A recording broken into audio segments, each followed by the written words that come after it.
dockside below the Santa Barbara Castle was crowded with supporters and spectators as the Alicante race village became the focus for the start of the 12th edition of the Volvo Ocean Race. Extremely excited. I mean, behind me we have a fantastic fleet of 7 teams ready to go. We've had 10 days packed with people here in Spain. We've had some days more than 50,000 people in the village. Pretty much a record for us in Spain. So no, I'm excited. I can't wait to see them leave the dock. 7 teams paraded through nearly 50,000 spectators before saying goodbye to family and friends and an emotional departure on leg 1 of the race, 6,400 miles from Alicante to Cape Town.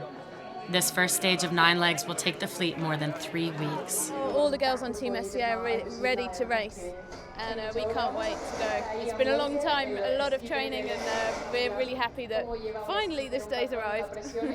First couple of days will be pretty difficult. It's not terribly straightforward, but there'll be a lot of opportunities.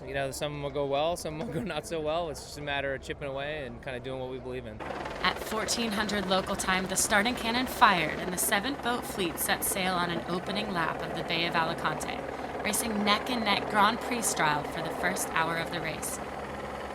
Surrounded by an armada of supporters in all types of craft, from super yachts to ferries and small sailing boats.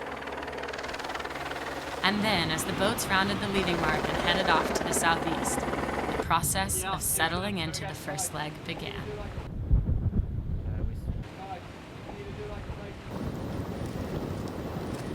That's pretty impressive. That's an impressive send-off. It's good to finally get a bit of peace. I think there's still a few spectator boats around, but most of them are gone, and it's going to be nice to be on our own.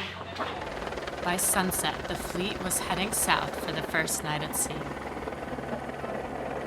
As night fell, Team Abu Dhabi, Mapfre, and Team Vestas Wind were leading the move south, but as a weather front passed over the fleet, it shut off the wind, shuffled the pack, and Team Vestas Wind crossed to sail closest to the Spanish coast, which proved to be the fastest option. By daybreak, the Danish team was in the lead.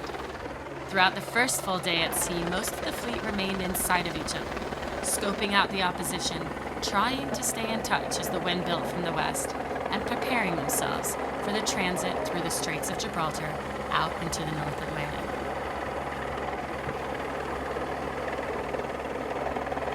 As night fell along the south coast of Spain, Team Vestas Wind were holding onto the small but valuable